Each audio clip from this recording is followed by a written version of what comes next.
What a week. My story is a story of a little girl with a big heart and big dreams. A little girl who craved connection and loved connection and visiting with people. And my emotional world was always a really, really big deal to me. I really wanted to learn how to do that well. And there was something in this child that was very wise and that knew that there was something special inside. She learned to hide her dreams, though. She learned to try to fit in, to belong. She was taller than all the kids in her class. She was left-handed, and back in the day when I was in kindergarten, the lefties had scissors that were flat on the top, while the right-handed kids were trusted with the pointy scissors.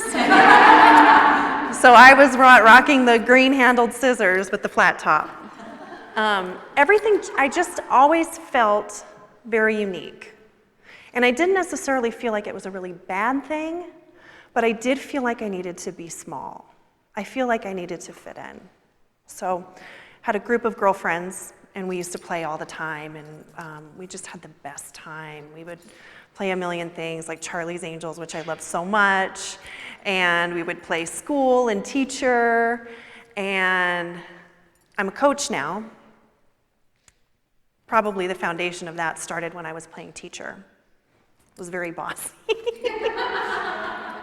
I like to think of it as aggressively helpful, but it was probably more on the bossy side.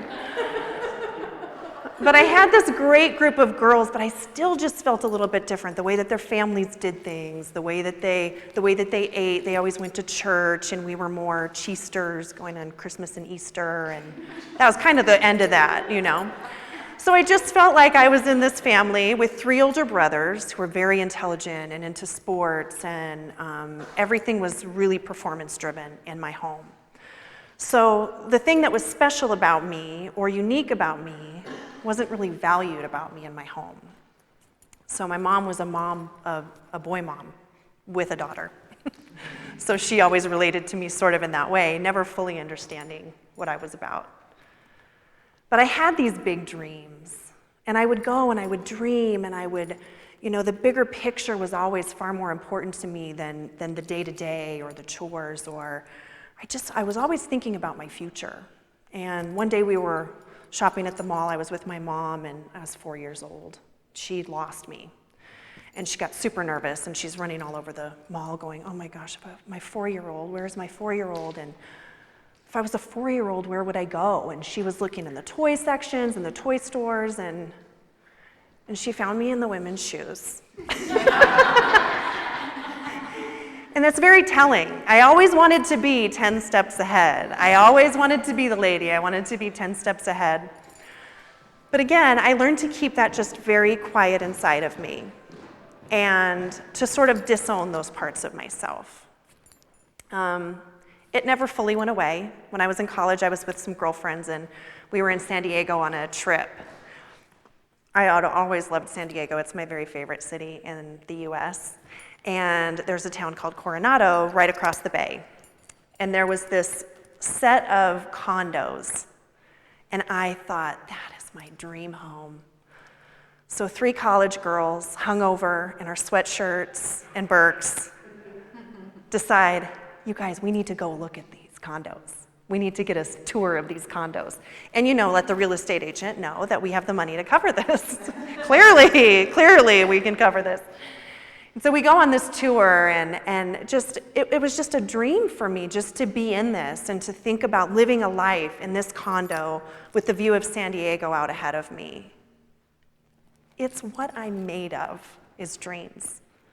But I stand in front of you now as a woman who embodies her dreams and who honors her dreams, and the unique thing inside of me where I wanted to connect with people, where I have these ideas and visions, and I see what's really unique in people. These are all the things that I'm using in my life and in my business right now. And it's not just a business for me, it's a true calling. Because I know that little girl, and to honor her, I need to do this with other people. I need to help other people to see inside of them and to be the mirror for them to see that beauty that they have, and to be living a life that truly represents their heart and their dreams.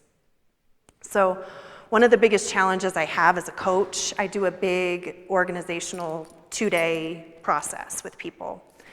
And we create the purpose, we are clear on the core values, and then it's time to start thinking about vision. And one thing that I find with women is that it's really, really hard for them to say, I'm here and I want to be here, but I don't know how to get there. And that's my jam. That is what I love to do with people.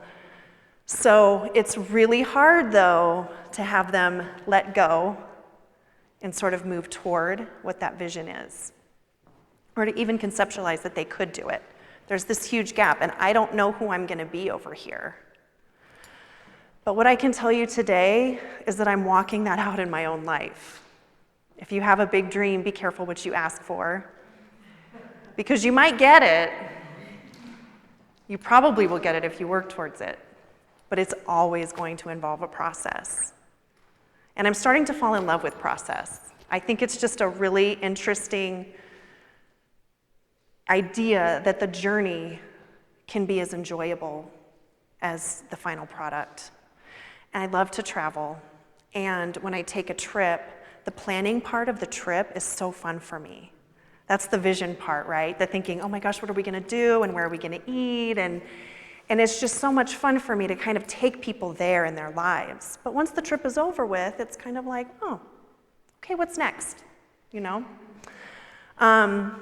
It's a really interesting thing to walk women through that and to let them see what's next in their lives, to let them really embody those dreams that they have and start to look toward that bigger vision. Because we all have something inside. We know this. You know this, sitting in these seats. And you've probably known it all your life. Whether you've owned it or you haven't, there's something inside of each one of us that is made for impact in the world.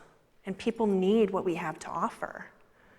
So to look at who we are as these little girls and these dreams that we have, and to really honor that little girl and the life that we're choosing to live today, and to live a life by choice, and to choose the process and to choose the challenge, that's where our greatest beauty lies. And that's when we become the mirror and we can reflect to the other people in our lives exactly who they are and who they're called to be. To be in community of women, encouraging one another to live out those dreams, to live that bigger vision, and to be really excited about the process. Thank you.